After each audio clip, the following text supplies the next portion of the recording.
We'll discuss some Inyane Birkas Kohanim, the priestly blessing. When the Kohanim blessed the people. So the Torah tells us that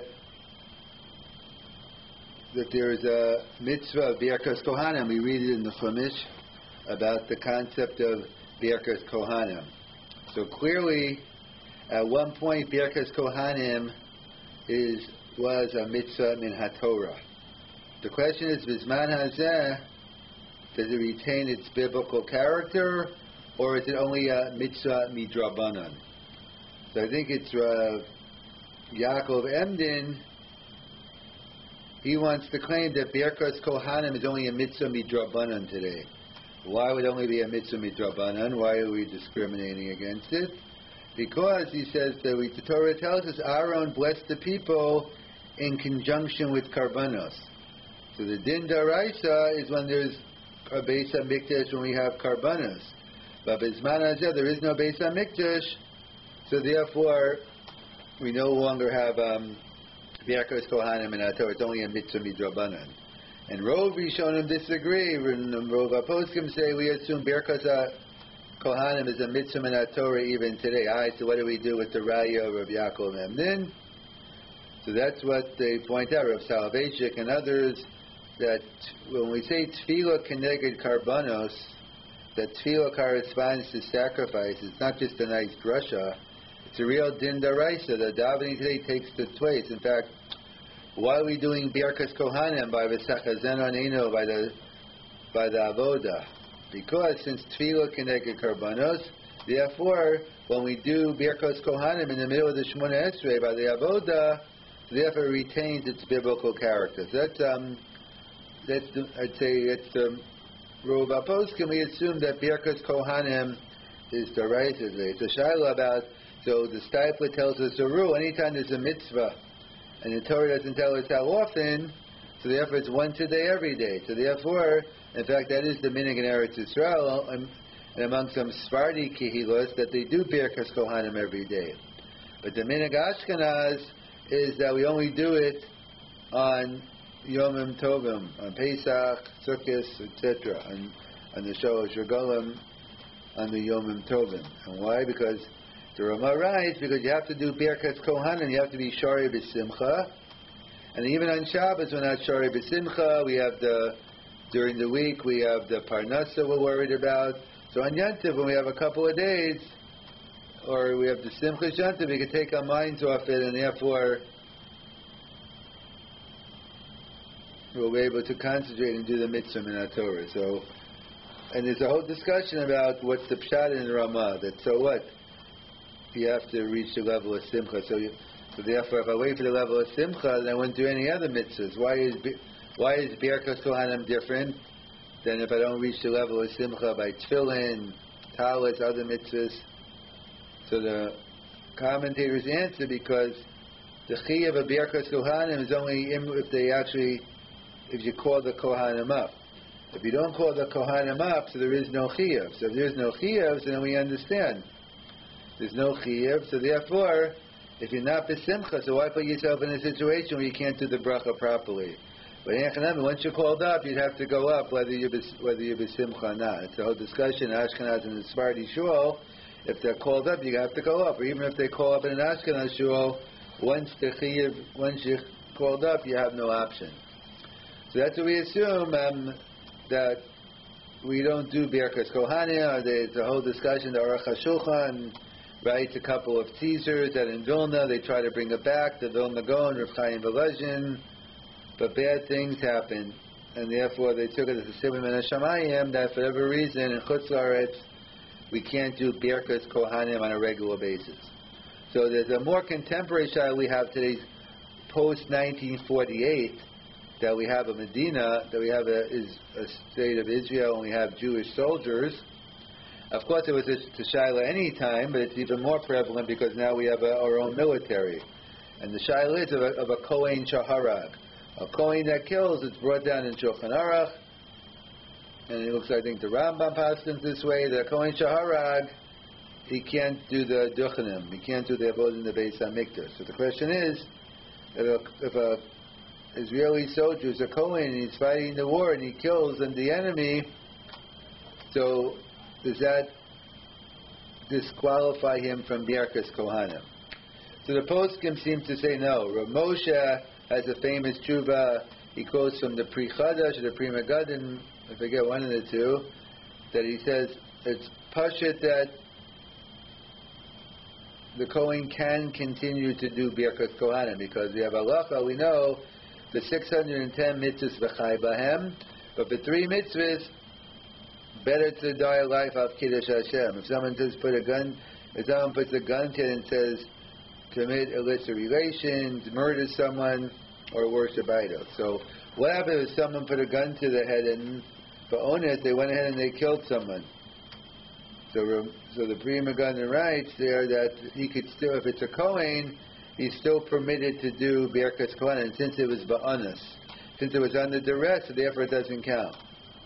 He's not labeled a Rotzeach. So Rav Moshe writes, if in a case where he's doing something he shouldn't be doing, and yet it doesn't puzzle him for Birkas Kohanim, how much more so when you're doing a Bar Mitzvah, protecting Eretz Yisrael, protecting the Jewish people, how much more so it's not an issue. That's the opinion of Rav Moshe. The Tzitz Eliezer concurs with a totally much more technical reason. He says the psukim that we learn out in Yeshaya, that someone who kills is puzzle to Birkas Kohanim, that's only if you kill another Jew. But if you kill a Goyim, so then you're still labeled a Rotzeach, and it's also to kill a guy, but in terms of this technical requirement, the Tzitz Eliezer seems to claim that based on the Psukim, it only applies to Jew. Most don't accept this way. And you have the Tshuva of Avaji Yosef that says, L'dvar Mitzvah, like we find by Mila. Let's say a Kohen who is a Moel, and the baby dies. So the Shulchan Aruch says he's permitted to do Birkas Kohanim.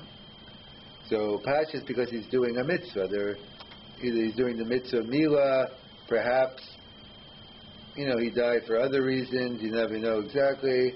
So Avaji Yosef says, L'dvar Mitzvah, he's allowed. So that seems to be the consensus view, that a Kohen Shaharag can no longer do Birkas Kohanim. However, Rav Shachter, in one of his Svarim, he quotes from Rav Soloveitchik, who says that no, he claims by Pinchas, Shaharag, Zimri, that, and even by David HaMelech, he wasn't able to build a Beis HaMikdash, even though he's doing a Dvar Mitzvah, because he had blood on his hands. So too, a Kohen Shaharag, it gets into the discussion, Tshuva, no Tshuva, but a Kohen Shaharag cannot do Birkas Kohanim. They learn that from the Zohar over there by Pinchas. So, however, Rav Aaron Lichtenstein points out that he never heard Rav Soloveitchik say it. Either he's saying he didn't say this too often, or maybe he's doubting whether he said it or not. And either way, that was in Gush, the policy was that he let the Kohen Shaharag duchen, because besides the halachic issue, he didn't think it was a problem of morally. Going back, you did spend your time fighting a war, a moral war, and then you're going to come back and not have to do Birkas Kohanim. This is a psychological element as well. And in fact, Rav Sternbruch even says more. Rav Sternbruch writes that even during the World War, when you had different nations fighting another, you had Jews killing Jews, and he passed in that even Jews killing Jews in terms of a war, that a Kohen is permitted to continue doing Birkas Kohanim. That seems to be the minhag, that even a Kohen Shaharag, I was at least fighting in a war, it's Bar Mitzvah, so then one is permitted to do the Birkas Kohanim. Perhaps in other areas, in other cases, in a Kohen perhaps should not do, but in the case of fighting in the Israeli army or fighting with Bar Mitzvah, so we see there's much more room here to discuss the leniency of a Kohen Shaharag continuing to do Birkas Kohanim. We'll discuss some Inyane Birkas Kohanim. There is a Pashtus, there is a mitzvah min HaTorah that the Kohanim have to bless the people. In fact, min HaTorah, as the Stipler says, anytime the Torah gives us a mitzvah, it doesn't give us an exact time, so we assume once a day, every day. So min HaTorah, there's a biblical mitzvah of reciting Birkas Kohanim. Midrabanan, they instituted not only in Musaf, but you do it in Shacharis as well. So Shacharis and Musaf, do it twice a day as a din Rabbanan. If you already did Davin Musaf, you did Birkas Kohanim in one place, and then you go somewhere else and then need to do Birkas Kohanim to do Musaf, that's not even a Sakana Rabbanan. You're not Mechayiv to it. That's the whole discussion we'll get into about whether the Kohen, should he make a bracha or not when he does it, etc. But either way, Minat Torah, there is a mitzvah Birkas Kohanim, and that's the Pashas. However, Rabbi Yaakov Emden, the Mor Ketzia, points out that Birkas Kohanim is only a din d'Rabbanan. Why would he say such a thing? Because if you look at the Psukim, that Aaron blessed the people in conjunction with the Karbanos. So since today we don't have any Karbanos, so therefore, Birkas Kohanim no longer retains its biblical stature, but is only a din d'Rabbanan. Alright, so what do we hold? So, we, meaning the Rova Poskim, who say that Birkas Kohanim is still d'Oraisa today. That's why, where do we do Birkas Kohanim? We can bring a geographical proof. We do in the middle of Shmon Esrei by Ritzei, by the Avoda. In fact, there's a famous shtickle from Rav Soloveitchik about the difference between Tfilas B'tzibor and Tfilas Hatzibor. Tfilah B'tzibor, everyone's davening together alone. But Tfilas Hatzibor is when you have the Chazaras Hashat. So you have similarly as well. So when the Chazan repeats the Ritzei, so that is the Tfilah Hatzibor, it's the Korban Hatzibor. So really, we have a Gemara Tfilah Keneged Karbanos. It's not just a nice homiletical drush. It's a real din d'oraisa. That Tfilah takes the place of Karbanos, and therefore, by doing Birkas Kohanim in the context of Tfilah, that's how it retains its biblical character. Or you could, or perhaps you get into maybe since potentially you can bring Karbanos, even though we don't, to maybe like the whole discussion by Svira Sa'omer and many other mitzvahs. If a mitzvah is linked to the Karban, if in theory one can bring the Karban, would that make a difference? Either way, it's the consensus view is Birkas Kohanim is d'oraisa. So the way we assume, the Mor Ketzia says it's d'Rabbanan. So there are different laws of Birkas Kohanim. The Rambam brings down there are 5 things that are ma'akvin, 5 things you need to do in order to fulfill your mitzvah of Birkas Kohanim. So, in general, there's a discussion about Birkas HaMitzvah, whether it has to be B'Amidah. But here the Rambam writes, forget about the bracha, the actual mitzvah has to be done as well. The mitzvah must be done standing. The second halacha is Nesias Kapayim. Kohanim have to lift up their hands. Number 3, we have, the Gemara tells us in Soto, it goes through the different mitzvahs that one have to do in Lashon HaKodesh and other mitzvahs that one does not have to do in Lashon HaKodesh. So that's why the halachas of Birkas Kohanim are in Sota, because Sota is one of the examples where one has to do the mitzvah in Lashon HaKodesh. It can't be done in any other language. That's why you have to be careful to make sure you make the Birkas Kohanim, make sure you do it properly. There's another halacha of panim al panim. You can't turn your back on the Kohen. Some people don't want to look at the Kohen's hands and they turn around. That's not good. And those perhaps who are in front, the people up on the bima, the president, the rabbi, whoever, so then they should try to move back that they're included in the bracha as well.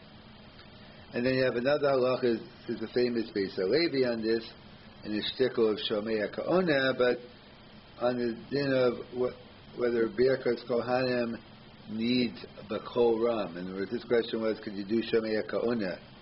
If one Kohen does Kol Ram and you're listening, is that good enough? So that's a separate shtickle.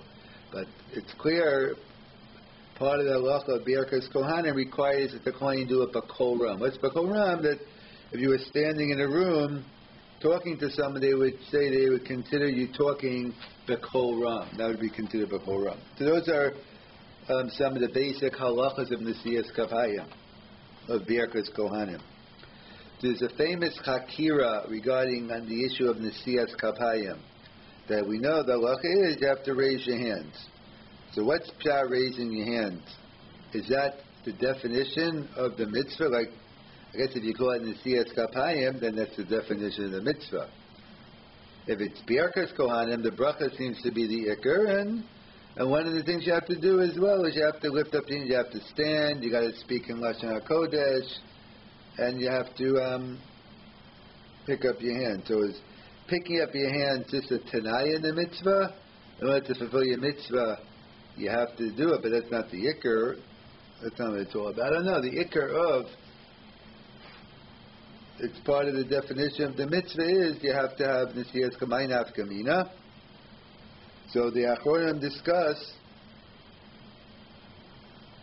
at what point should the Kohanim lift their hands up? Should the Kohanim lift up their hands before they make the bracha or after? In other words, we have a general cloud. The Gemara tells us in Psachim that you should make the brachas over Lasiyasim. First we make the bracha, and then we do the mitzvah. So the shaila is, so what should the Kohen do? So when the Kohen makes the bracha, should he have his hand stretched out already? And then he's ready to go right into the Nesiyas Kapayim? Or should he make the bracha and then lift his hands? So if Nesiyas Kapayim is the Guf HaMitzvah, so then the Kohanim should first make the bracha and then lift their hand, because you want to have the bracha over Lasiyasim. If the lifting the hands is just a tanai in the mitzvah, then you might as well lift your hands before and after you get ready to do the mitzvah itself. So what's the lamai? So there are two minhagim in what the Kohen does first. Most Kohanim, the minhag seems to be, they stretch out the hands first, make the bracha, and in the middle of the bracha they turn and face the congregation, face the seaboard. So it seems to be if you go with that lamdis, they hold Nesiyas Kapayim is they stretch out the hands first. So Nesiyas Kapayim is maybe perhaps only a tanai in the mitzvah. However, others quote, I think this is the Shulchan Aruch, I think the minhag in Chabad, that Nesiyas Kapayim is considered another Guf HaMitzvah. You have to first make the bracha, and then you stretch out your hand. So we have a major machlokas, l'maisa. And in terms of practice, what do you do if when do you make the bracha? Before the Kohanim stretch out their hands or not? So there's a whole discussion in the Achronim, the Bir Halacha, that we know there's an issur for Zar to do Birkas Kohanim. So how could the minhag is Friday night, everyone blesses their kid. So how do we reconcile if it's issur for Zar? So if you hold like the shita that Nesiyas Kapayim is the Guf HaMitzvah, so if you don't lift up your hands, so therefore it's not a problem. That's what they say the minhag Agra. It's a discussion. It's true, but the Agra only did the Friday night bracha with one hand because he didn't want to violate Nesiyas Kapayim. There's a famous Tosas in Yavamas, a Daf Zayin, which talks about a Kohen Shaharag, someone a Kohen that kills. So there's one shita that he could, even though he's puzzled to do Birkas Kohanim, he's puzzled to do Birkas Kohanim, however he still could do the Avodah. So Tosas asks, why is it if a Kohen kills someone, when he's b'shogeg, he can't duchen, yet in the Beis HaMikdash we say a Kohen is not possible to do the Avodah. This is a whole discussion. So Tosas, in his second answer, he says, "Kadein kategod nasas hanegar." The hands that killed someone shouldn't be the hands that do the bracha. But the kasha is, what do you mean? The hands do the zrikas adam. So no. So you see, if you understand that, like the second shot, that in the Nesiyas Kapayim is the Guf HaMitzvah, so we understand why you can't do Birkas Kohanim, that you would be able to do the Avodah in the Beis HaMikdash, because your hands are always secondary. Masha'en came when it comes to Nesiyas Kapayim by Birkas Kohanim, it's the Guf HaMitzvah, and therefore a Kohen Shaharag would not be permitted to do Birkas Kohanim.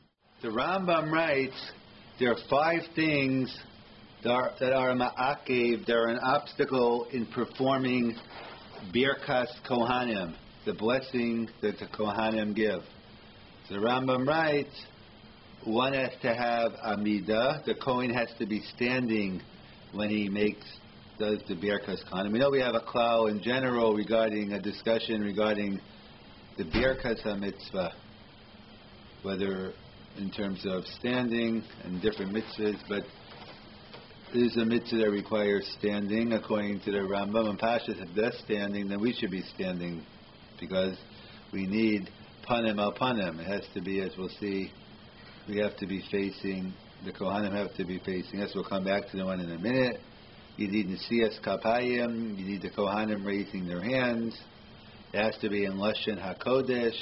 Other mitzvahs can be done Mechol Lashon, but here it has to be done in Lashon HaKodesh. It's a din of Kol Ram. You have to, if you're in the room, it has to sound like you're talking louder than usual.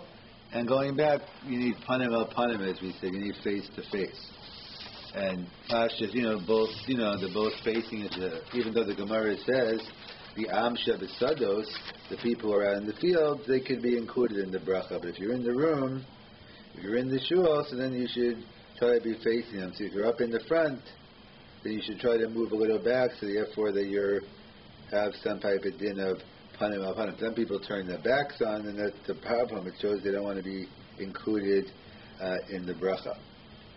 So in many areas, birkas Kohanim duchening is compared to the avoda, and that's what the halacha is by shtui yayim. You drink wine, so it shows here reviyas. Someone drinks reviyas of wine, you can't do duchening. What about in regarding the din of a Baal Mum, because we know a Baal Mum cannot be makriv karbanos, he's passive for karbanos. Yet we see that Minat Torah he can do birkas Kohanim a Baal Mum. As we see, the Mishnah Megillah tells us there's a gzera d'Rabbanan that a Kohen has a mum on Yadav Raglav. Of Yodav Raglav, so therefore we don't want people staring and looking, and they won't be able to concentrate. So therefore, we tell a midrabanan, a kohen Baal Mum can't do the birkas Kohanim. Of course, if it's something that people see all the time and it's not unusual, so perhaps it's not an issue. But let's say someone has an unusual thing and he's not usually seen. So the din d'Rabbanan was they made that if you have a mum on your face, hands, or legs, so midrabanan you don't do birkas Kohanim. But Minat Torah, you do birkas Kohanim. And then the Kesef Mishnah writes that he says a new minhag developed that when the Kohanim do birkas Kohanim, they cover up their hands and face. They put the talis over the hands and face. So the Kesef Mishnah, he discusses perhaps during this time there's no longer an issue of even midrabanan, of a kohen Baal Mum doing the duchening, because if the only concern is staring and it's awkward, here it's being covered up anyway, so it shouldn't be an issue. And in fact, when he writes the Kesef Mishnah, Elias the Mechaber, when he writes the Mechaber, he writes there's no problem at all. That a kohen Baal Mum, even midrabanan, can go ahead and do duchening today because we cover up, we don't look at the Kohanim, we cover up with the talis.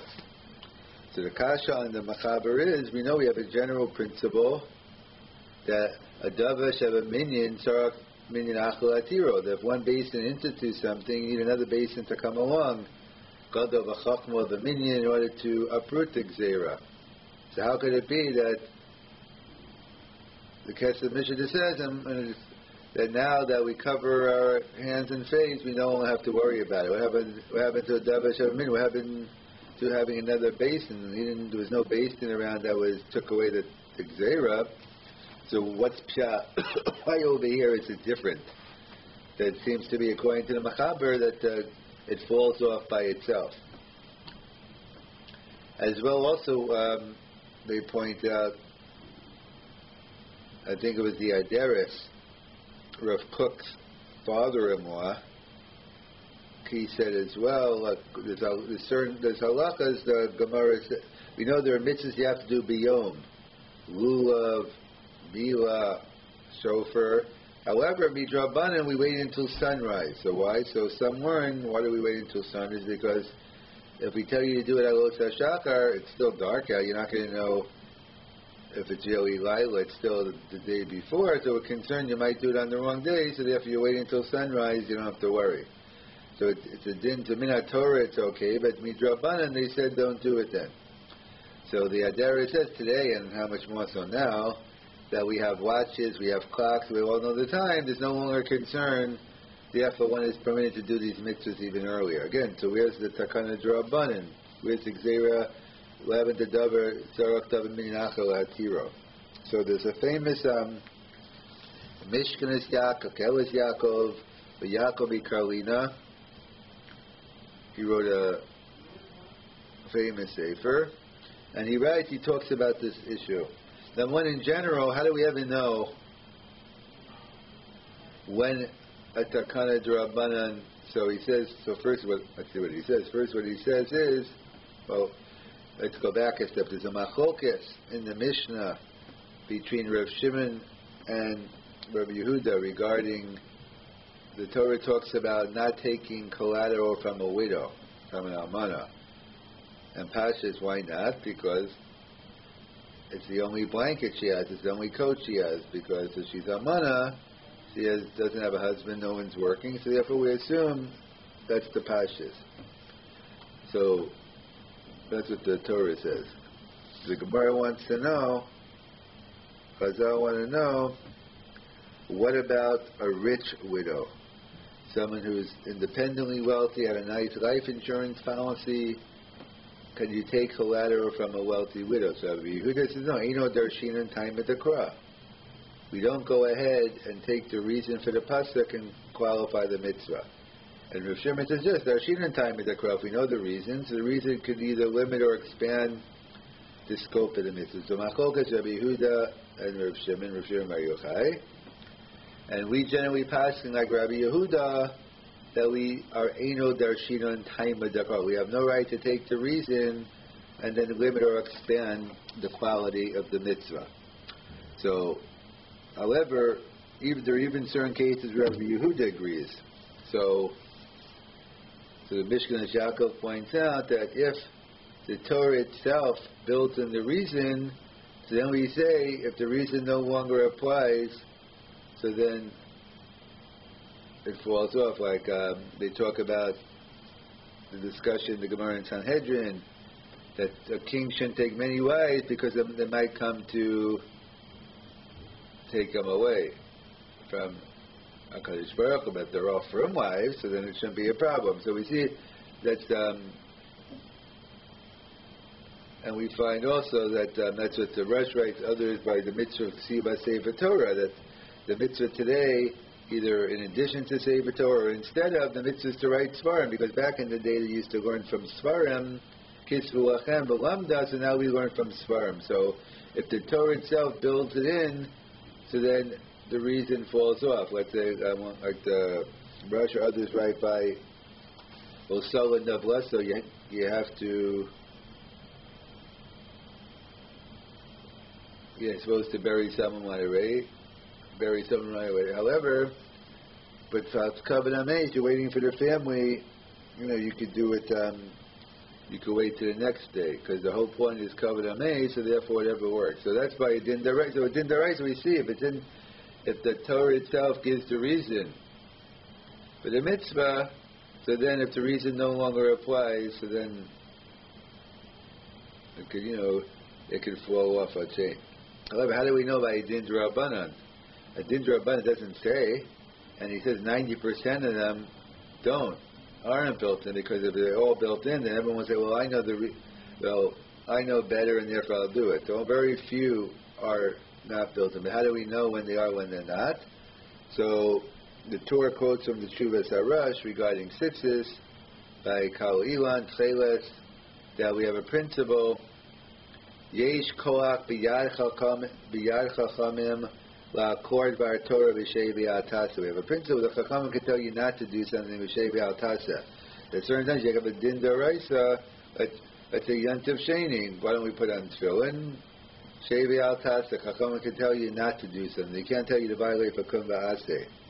So the Rosh writes, anytime there's Akira's Davim in our Torah by the Chachamim, that means it has to be built in, or else how would they know? How could they do it? They can't be Okar Din Daraisa on their own.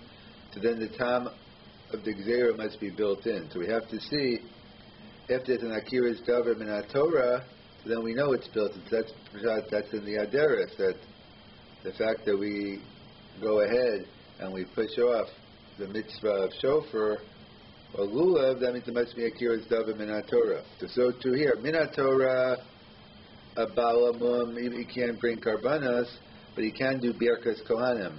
Comes along to Rabbanan and say, if it's panav yaraglav, he can't do it. So comes along the Machaber and says, but bisman hazeh, that we cover up the hands and face, so therefore it's a non-issue. So since obviously if they were oker a din min Torah, balamum should do it, and the rabbi said not to, it was not kiras ever min Torah. So therefore we see the reason must be built in, and therefore the reason falls off automatically, and hence that's the pshat in the Machaber that today even a balamum is permitted to do Birkas Kohanim. Let's discuss some minyane kahuna, and specifically the din of the kidashto. In terms of the kidashto, that you give the Kohen a certain level of kedusha. What is the din daraisa, and what is the din drabanan? Calling up the Kohen for the first aliyah, is that a din daraisa, din drabanan? So the Torah tells us the kidashto is lechem gavu makriv, and the Gemara in Yevamos has a famous drasha, the kidashto bal karcho. In other words, there's a mitzvah, there's an Indian of kahuna, and it comes with different responsibilities. You can't marry different women, grusha, etc., giuris. So what happens if you marry someone who is asur? So the kidashto bal karcha, that when it's forced, you have to force that person to give this woman a get because he's living in sin. So the Mefarshim ask, what do I need a special pasuk v'kidashto bal karcha? We have a general rule in Shas. Kofen hasoach omer rotzani. Kofen hashayetzi nafsha. We have a crowd that we're kofen. We force people until they do the right thing. So what do I need a special drasha v'kidashto bal karcha to say? It's the regular din of kofen also. So that's what the Mefarshim answer. No, I would add a havamina or many that, you know what, I'm mocha on the kahuna. I won't take the first aliyah, but I'm going to do funerals, I'm going to go to the cemetery, etc. So kamash malan, v'kidashto bar karcho is, you don't have the option. You can't be mocha the din kahuna, at least in terms of the surim of tumas mates. We'll see if you can be mocha on aliyah. But you can't be mocha v'kidashto bal karcha. That's the real din daraisa, that you have to separate from the woman who you are prohibited to. However, there's a Mishnah in Gittin which talks about giving the Kohen the first aliyah out darchei sholem, tikkun olam darchei sholem. In other words, what's the problem? Number one, what do you mean because of darchei sholem you have to give the Kohen the first aliyah? Isn't it a din daraisa v'kidashto? We'll call davar shebekdushi gets the first aliyah anyway. So what is the Mishnah Gittin telling me? Out darchei sholem, so therefore you have to give the Kohen the first aliyah. The Gemara answers, you're right. Really, it's a din daraisa v'kidashto. As a din daraisa includes the Kohen getting the first aliyah. However, but midrabanan, in other words, but let's say he wants to be mocho his first aliyah. You can't be mochel as kahuna, but maybe it can be mochel as first aliyah. So therefore the Gemara says no, it's a din d'Rabbanan. It's Darkei Sholem, a Kohen has to get the first aliyah. Why is it? What's the fighting about Darkei Sholem? Because let's say you need extra aliyahs, and it's your friend Simcha. It's okay. I'm mochel. I'll give up my first aliyah. You can get more aliyahs for your Simcha. But the next week I don't like the guy, so therefore I'm not going to do it. So therefore, in order to avoid Darkei Sholem issues, so we say a Kohen Darkei Sholem cannot be mochel midrabanan. He has to take the first aliyah. So it seems from this Gemara, we see from the Gemara in Yevamos, it seems to be din d'oraisa. The Gemara in Gin is talking about a din d'Rabbanan here. Really, it's a din d'oraisa. Also, getting the first aliyah midrabanan, it could be mochel. However, there's another Gemara in Chulin.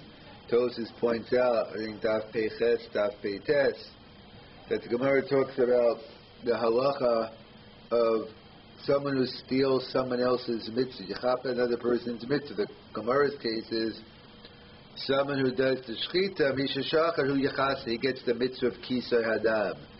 That's that you did the shchita and someone else took your mitzvah of kisei hadam, covering up the blood. So then it cannot him asara zehuvim. So you had to pay asara zehuvim. So Shiloh was, Tosus wants to know, let's say you call up the Kohen for the aliyah, and a non-Kohen runs up, no one's paying attention, and then he gets the aliyah. So does he have to pay the asara zehuvim or not? Because he's chap by mitzvah. So Tosus gives a bunch of answers, but one of the answers he gives, he says no. He says, because since it's only a din d'Rabbanan that the Kohen gets the first aliyah. The Gemara seems to say it's d'oraisa. He says it's only an asmachta. There are different times when the Gemara calls something a d'oraisa, even though it's really only an asmachta. According to the Shitas, the Birkas Torah is not minat Torah, so the Gemara talks about it there as well. But either way, it seems to be a fundamental. Everyone agrees b'kidashto bal karcha. That's the din d'oraisa is a given. That afil bal karcha you can be mochel. However, it seems to be a machlokas in the Rishonim. How you learn the Gemaras on whether the kidashto includes giving the Kohen the first bracha on a d'oraisa level. What Tosa seems to say it's only a din d'Rabbanan, and that's why you don't have to pay the asara zehuvim. So, in fact, it's an interesting Magen Avram. The Magen Avram writes, let's say you only have a katan in shul, a Kohen katan that is. So could you give a Kohen katan and aliyah? So the Magen Avram says, no, you can't. Why? Because the pasuk says, the pasuk talks about the kidashto, someone who's roy lahakar of karbanos, someone who's fit to bring karbanos. If you're not roy lahakar of karbanos, so then you don't fall under din kidashto, and therefore you don't get the first aliyah. So the Magen Avram says you don't get the first aliyah because you're not roy lahakar. But they ask on the Magen Avram, who seems to be saying a chiddush here. What about a Baal Mum? A Baal Mum can't bring karbanos yet. He can't get the first bracha, so we see it's not connected to the karban. Now, over then you have to be machalek between a Baal Mum and a katan. Apparently, according to the Magen Avram, the Baal Mum is a full-fledged kedushas kohuna b'kidashto. It's only a technical reason why he can't bring karbanos. But the katan apparently hasn't reached that level yet of full-fledged kahuna. They've at different stages. We know that a question with an Ashes Kohen, Muberes, whether it has a Kohen status in the womb, and even then there's a second, maybe another level when they're born, and maybe another one when you become 30. Either way, it seems to be a chiddush of Magen Avram, but that's what he says. A katan Kohen cannot get an aliyah, and I think the Rav, based on a Rambam, writes that a katan can't write Megillah Sota because he doesn't have the status of a Kohen Katan doesn't have a Kiddush. So either way, that's a discussion in the Magen Avram. We said, so we're discussing whether a Kohen definitely can't be mochel on a din of a Kiddush, so out the Tumas Kohanim, or out who he can marry. What about in terms of the bracha of the kahuna, of getting called up to lead? So if he walks out, so according to everybody, whether he should or shouldn't walk out is a separate issue, but I think with Kuliyama, if he walks out, it's not an issue. That's okay. In fact, the Gemara seems to say the issue seems to be of Darchei Sholom only if he's in the room. Obviously, well, maybe he'll walk out for a thread, not for the other one. Okay, but it don't seem to take it that far, but it's Darchei Sholom if you're in the room. If you leave the room, so the Kohen's not in there. So, and in fact, the Gemara seems to say, when is this true? The Kohen could be mochel. That's not on Shabbos and Yantav.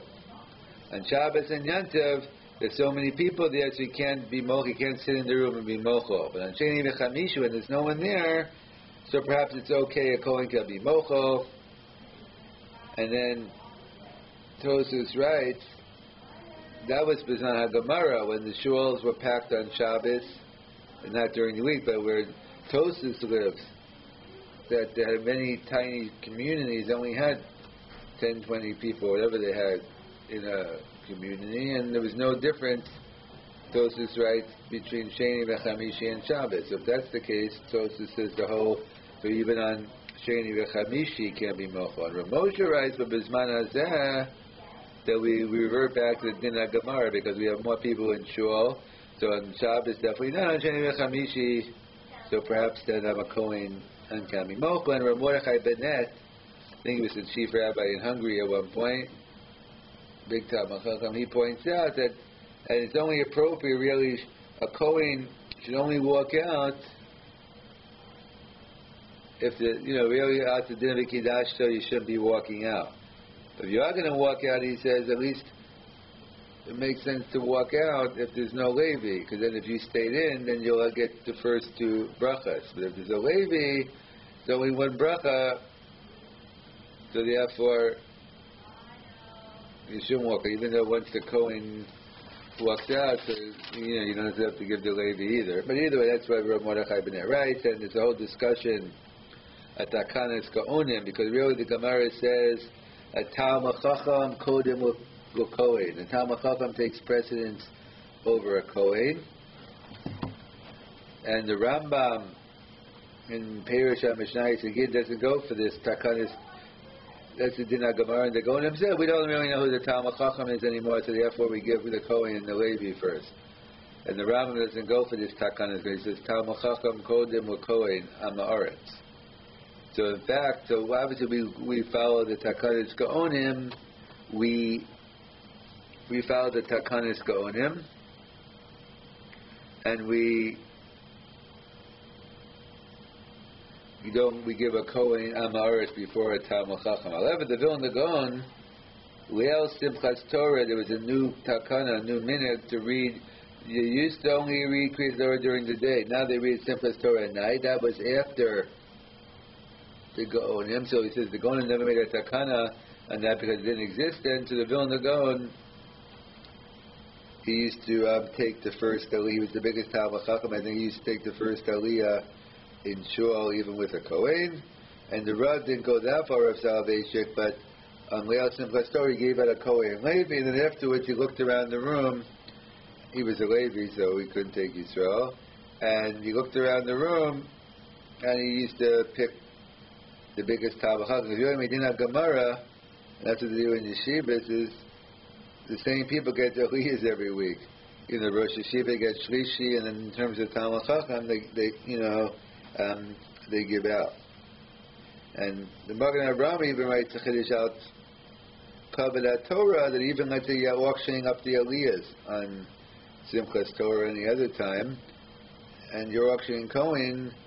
So he seems to say to Magen Avraham that even if a non-Kohen wins it, he wants to take it, even if the Kohen won't leave the room. It's Kavod Torah. So if there's Torah, Kavod Torah, we go ahead, and even the non-Kohen can get the first Aliyah. So that's a whole discussion on the Kiddush. So clearly, the halacha of marriage and that is a din d'oraisa to Mas Kohanim. The issue is in terms of a Kohen getting the first Aliyah. Pashas, it seems to be also included in din d'oraisa, but Tosafos seems to say perhaps it's only din d'Rabbanan, not Darchei Shalom. And then we had the whole issue with the Magen Avraham with the Katan versus the Baal Mum, whether a Katan can't get an Aliyah, Baal Mum can. And then the issue of if a Kohen walks out, it's fine. If he stays in, so perhaps there's a difference between Sheni V'Chamishi versus Shabbos. And then according to the Mordechai Bennett, maybe only if there's no Levi, so then he would get 2 Aliyahs. But in terms of when he walks out, the Kohen, so therefore if he stayed in, he'd get Kohen and Levi, and then that kind of Kohanim that we don't really know what Talmud Chacham is, so therefore we give a Kohen first, and with the Gra, Leil Simcha started taking a Aliyah himself, because that wasn't part of the Takanas Kohanim. The Rav Soloveitchik just gave the biggest Talmud Chacham to Shlishi, and the Magen Avraham by buying and selling Aliyah, so Kavod Torah, you even could give a non-Kohen, and even if the Kohen perhaps won't even leave the room. The Torah tells us, V'kidashto, there's a mitzvah min ha-Torah to give special kavod to the Kohanim. So the Gemara is talking about over there in terms of V'kidashto afilo bal karcha, that a Kohen has many privileges, but he has many responsibilities in terms of not being Tami Meis, not going to the cemetery, who he can marry. So the Kiddashto, Afil Bakarcha, that, a Kohen, I might think, you know what, I'm Mocho, I'm my Kahuna, I want to go to the cemetery, I want to marry a Grusha.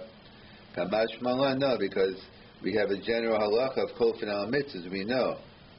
So what's the Chiddush here? That we don't let him be Mocho. So that's a din, that's clearly a din d'oraisa. That a Kohen, the Isser of Tumas Kohanim, and the Isser of Grusha, etc.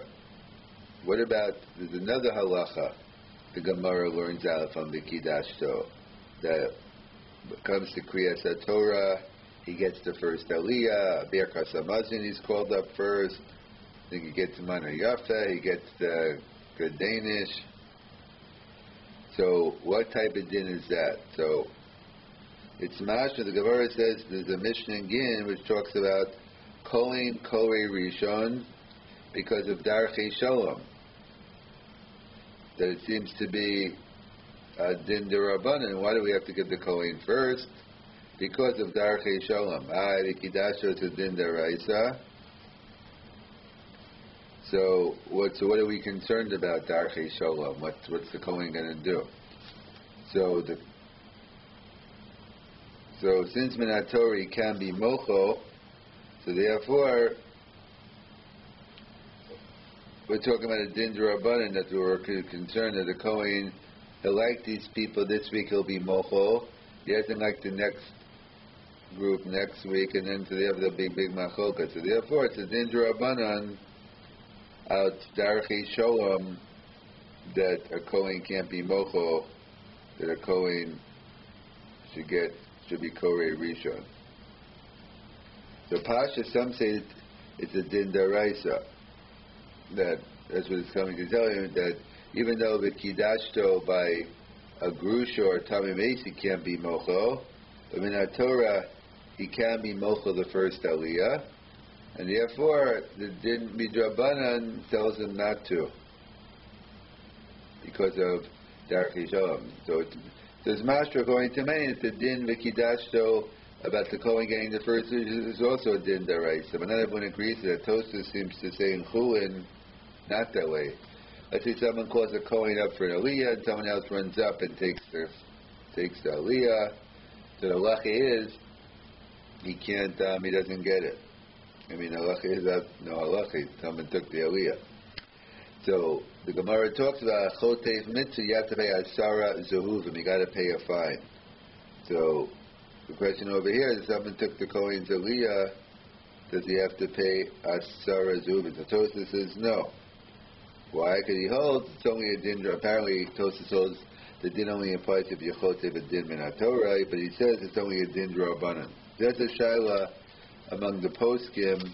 Everyone agrees that din daraisa v'kidashto is on the Kohen, Tumas Meis and Grusha, etc. But it seems to be a machlokes in the Rishonim whether the extended din of the Kiddush about a Kohen getting Korei Rishon, whether that's a din d'Rabbanan or a din d'Oraisa. In fact, it's interesting. Magen Avram. The Magen Avram says that's the only Kohen in Shul is a katan. So is there a din v'kidashto also, the Korei Alav Rishon on a katan? So the Magen Avram says, no. He says the pasuk says v'kidashto, the pasuk says hu makriv, so you have to be rai lahakrava. Katan isn't fit to bring karbanos. So therefore the Magen Avram says that there is no din of v'kidashto by a katan. Because he's not rai lahakrava. That's not pasha because the Baal Mum also is in Rai L'Akrava, yet he gets the first Aliyah. So the fact that a Katan is in Rai L'Akrava, why should that make a difference? Apparently, you have to make a distinction and say the Baal Mum has full Kedushas Yisrael, but the technical issue about Katan is lacking the full Kedushas Yisrael. So if a Kohen walks out of the room, that's fine, it's not a problem. But the issue is, if a Kohen's staying in the room, that's when it's an issue in terms of being mocha on that. So the Gemara talks about that when do we allow him to go out? So on Yantiv, Shabbos and Yantiv, there are a lot of people around, so we don't tell the Kohanim to leave. However, on Sheni and Chamishi, we allow it. So on Shabbos, a Kohen can mocha, but Sheni and Chamishi, a Kohen can be Medina Gemara. Comes along Tosfos and says that was Bizman HaGemara, but Bizman Hazeh, meaning during my time, during the Tosfos time, there was just the same amount of people in Shul on Sheni and Chamishi as there were on Shabbos. There were a lot of towns, but there weren't that many people in the towns, and therefore Tosfos says that there's no difference. So it's the same on Sheni and Chamishi. So Vanazeh, a Kohen can't be mochel even on Sheni v'Chamishi. However, Moshe writes, Bizman Hazeh, in America, he says, inspection did a Gemara. Shabbos you have many more people. So on Shabbos the Kohen can't be mochel, but during the week he can. In fact, Rav Mordechai Bennett wants to say a Kiddush, but he says it depends. If there's a Levi in Shul. It's never happened to me that when I was in Shul there was no Levi. But if there's let's say he says if there's a Kohen Levi, then he says the Kohen should be mochel because it's only shouldn't be mochel because he's only one aliyah. But if there's no Kohen and no Levi, the Kohen's going to have to take two aliyahs, so then he says on Sheni Mechamishi, he should be mochel. So really, Medina Gemara, it's a chiddush that a Kohen gets the first aliyah. Medina Gemara, Talmud Chacham Kodem Kohen. So it was a later Takanas Gaonim that a Kohen goes first, since we don't know who a Talmud Chacham is, and therefore the minhag is we give the Kohanim first. Based on this, we know Leil Simchas Torah. They added on usually only lane at night during the day, but Leil Simchas Torah they lane at night. So the Vilna Gaon used to be the Gabbai Leil Simchas Torah, and used to give out. He used to take the first Aliyah, used to give it to the biggest Talmud Chacham. I guess it was him, and therefore why? Because that was after. This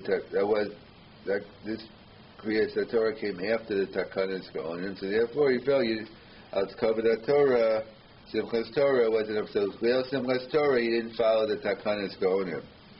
And Rav Soloveitchik didn't go as far, but Rav Soloveitchik, really the Medina Gemara, or the way it was even in Europe, is that the biggest Talmud Chacham got, you had Kohen, Levi, and then the biggest Talmud Chacham always gets Shlishi, always gets Rabbi, etc. So that's what they point out. That's what they say. I think in Europe, the Rav only spoke twice, Shabbos before Yom Kippur, Shabbos Shuvah, and Shabbos Agadol, but he got an Aliyah every week. Today, the Rav speaks every week, but he only gets 2 Aliyahs the whole year. But either way, that's what they point out. The Rav Soloveitchik didn't go that far. He looked around and he used to give the for Yisrael, the biggest Talmud Chacham, he used to give, based on the fact, Medina Gemara, that Talmud Chacham is Kodem, even Kohen. He didn't want to go that far, so he did it afterwards. That's the Din D'Oraisa of the Kiddush Afil Bal Karcha. It's a Machlokes in the Rishonim, etc. How far that goes? Do we extend it? This is a Din D'Oraisa to give the Kohen the first Aliyah and benching also or not? That's a discussion how you learn the Gemara over there in Gittin with Tikkun Olam. Some say, Minat Torah, it's Mocho, it's only Midrabanan, you shouldn't do it. And Tosas and Chulin seems to say that it's only a Din D'Rabanan. But whatever it is, whether it's a Din D'Rabanan, a Din D'Oraisa, we have a mitzvah b'Kiddush, giving the Kohen the first Aliyah, Kohen leading the benching, the Kohen getting the Mana Yafa.